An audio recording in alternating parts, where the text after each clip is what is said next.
tiba-tiba setelah pensiun aktivitasnya jadi merasa ya udah aku nggak kerja, nanti aja deh bangunnya. Jadi memang pola hidupnya memang terbiasa tinggi, sehingga mungkin kalau tiba-tiba meskipun dia sudah mempersiapkan tetap aja.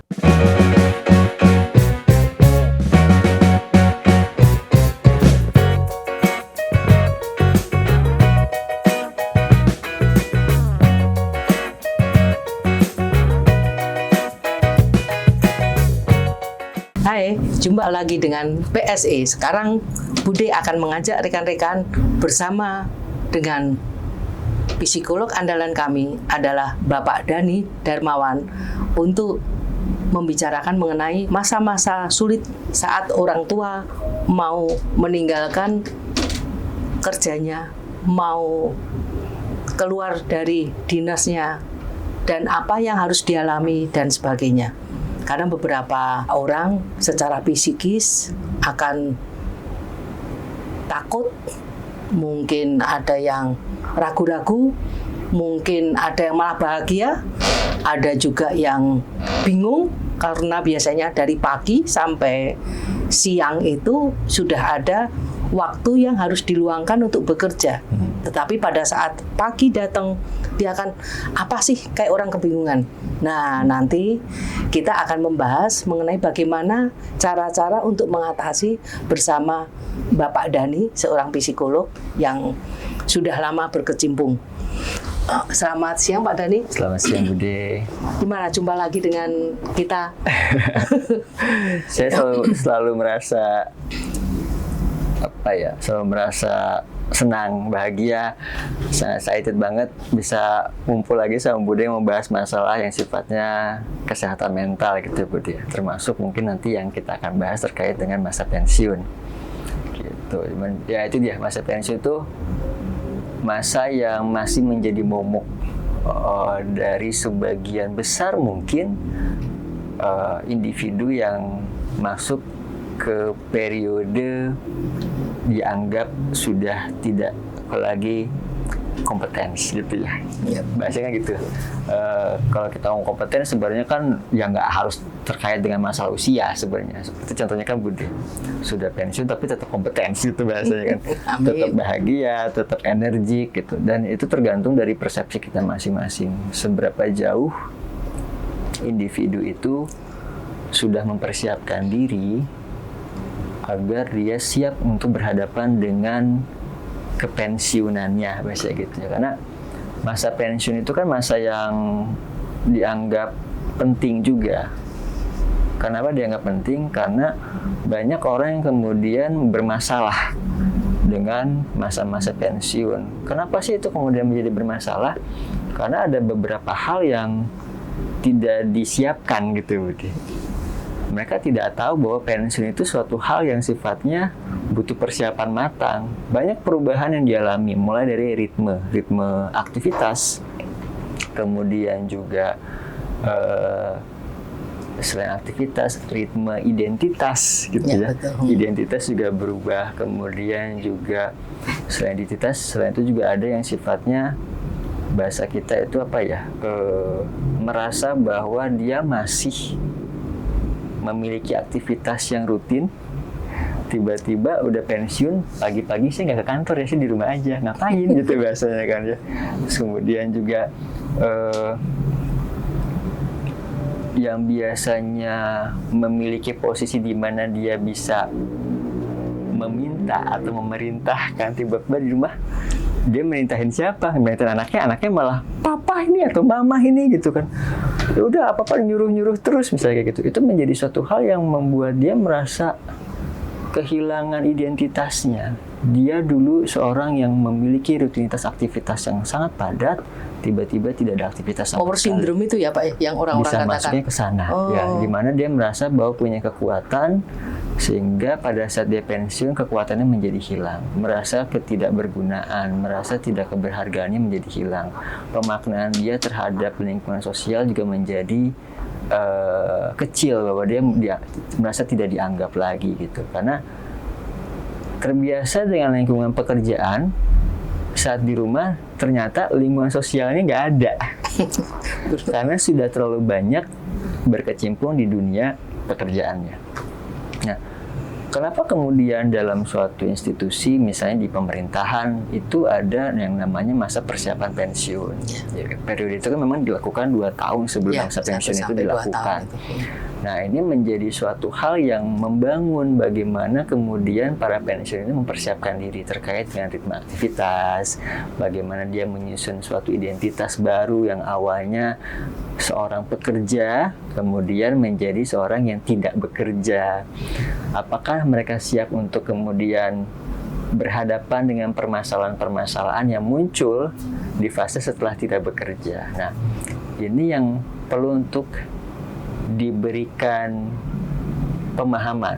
Makanya pada saat masuk ke usia pensiun itu atau masa periode persiapan pensiun, mereka diberikan keleluasaan untuk apakah dia mau masuk kerja atau enggak. Meskipun mungkin aturan tertentu ya, Budi.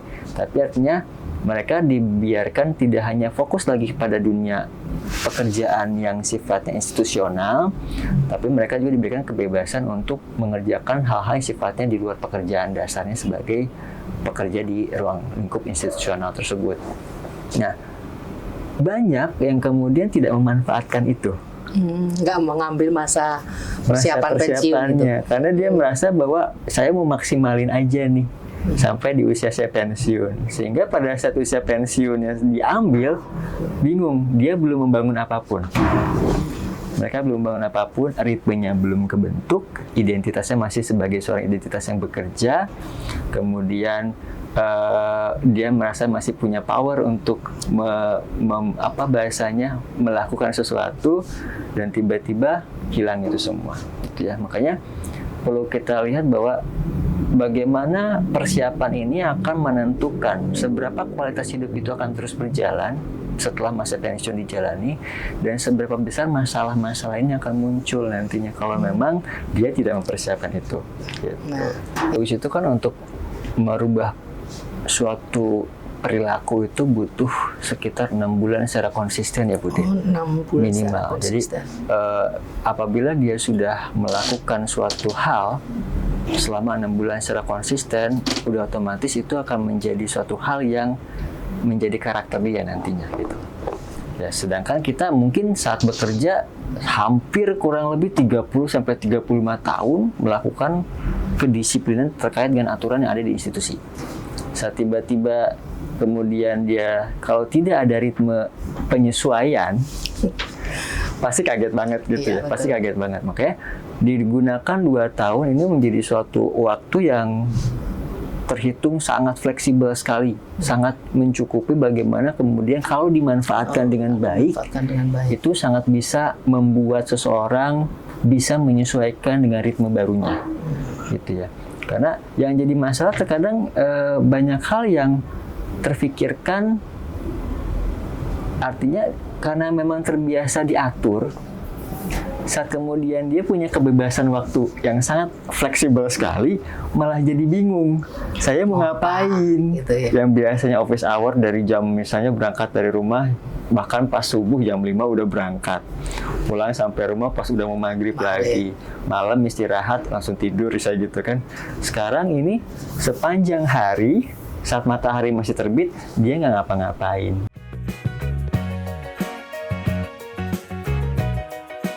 Dibutuhkan bagaimana interaksional itu tidak hanya dalam satu aspek aja.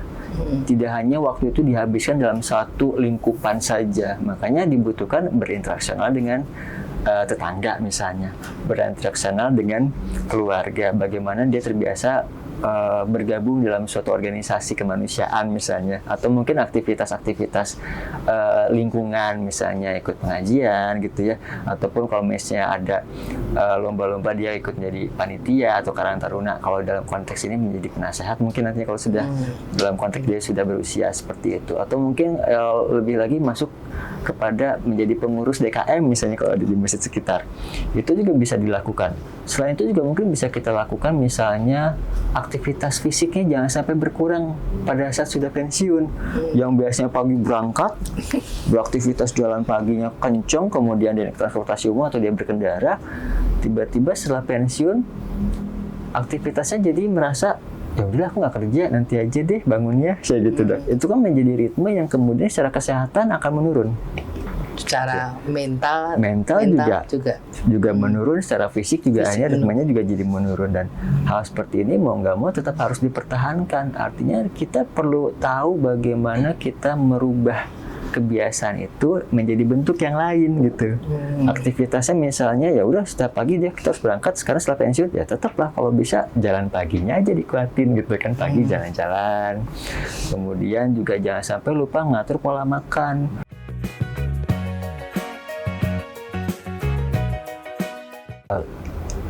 Bagi mereka yang memang tidak mempersiapkan diri untuk berhadapan dengan fase-fase pensiun ini, semua kecemasan muncul, Bude.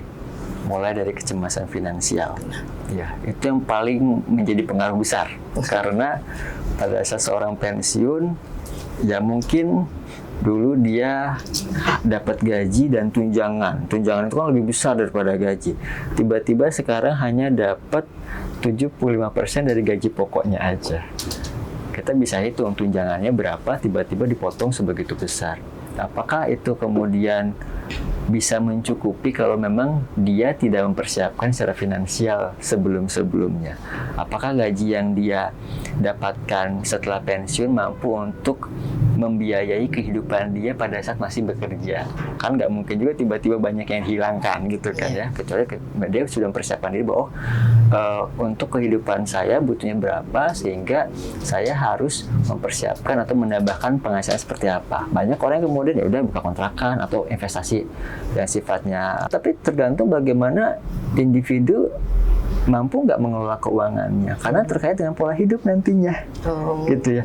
Kalau memang pola hidupnya memang terbiasa tinggi, sehingga mungkin kalau tiba-tiba meskipun dia sudah mempersiapkan, tetap aja deposit lama-lama tetap aja cairin lagi, kepakai lagi, untuk ujung-ujungnya tidak ada yang bisa dia jadikan sebagai dana untuk kehidupan dia semasa selepas pensiun. Nah, selain masalah kecemasan terkait masalah finansial, identitas juga berubah dari yang saya katakan. Identitas ya. Identitas awalnya sebagai seseorang yang punya titel sebagai pekerja, dia mungkin punya jabatan tertentu, tiba-tiba dia menjadi masyarakat umum. Kalau memang dia memang tidak memiliki interaksional yang baik dengan lingkungannya, dia akan menjadi bukan siapa-siapa nantinya gitu kan. Makanya interaksi sosial pun harus tetap dijaga agar identitas itu tetap dia miliki sebagai individu. Ya. Karena kalau tidak seperti itu, kalau orang hanya punya satu identitas saja sebagai pekerja, berarti bukan siapa-siapa. Nah, itu menjadi kekhawatiran biasanya. Karena dia dianggap tidak punya power lagi untuk ngapa-ngapain gitu loh. Seperti itu, Bude. Selain kecemasan terkait dengan identitas, kecemasan terkait dengan dukungan sosial misalnya kan. Bagaimana keluarganya yang selama ini dia berinteraksinya dengan teman-teman kantor, karena orientasinya bekerja, urusan rumah udah ada yang ngurusin misalnya kan. Tiba-tiba dia pulang ke rumah yang harapannya keluarga menjadi support system utamanya, sekarang karena dari awal tidak terbentuk, malah nggak dapat dukungan apapun dari keluarga gitu, sehingga perasaan kesepian muncul, perasaan tertolak juga muncul, sehingga makin lama kelamaan masalah mental menjadi muncul, kesehatan juga muncul, usia jadinya merasa aduh saya mau apa lagi, nggak ada lagi yang harus saya usahain. Pemikiran tentang nunggu kematian lebih tinggi nantinya. Itu biasanya. Kadang-kadang kalau orang pensiun harusnya langsunglah ke masyarakat umum. Apakah itu memang masyarakat umum itu maksudnya masyarakat yang umum atau yang saya kenal-kenal saja? Pada intinya kan yang kita cari adalah kenyamanan, kebahagiaan, dan kesenangan.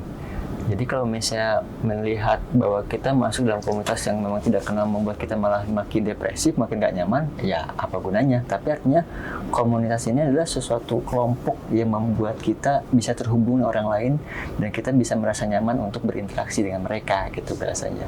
Pun tidak perlu dipaksakan, tapi artinya harus ada koneksi dengan lingkungan sekitar gitu biasanya. Banyak nggak Pak Dhani yang misalnya konseling atau memang adakah yang lebih parah yang harus mengikuti terapi yang sering dilakukan oleh Pak Dhani?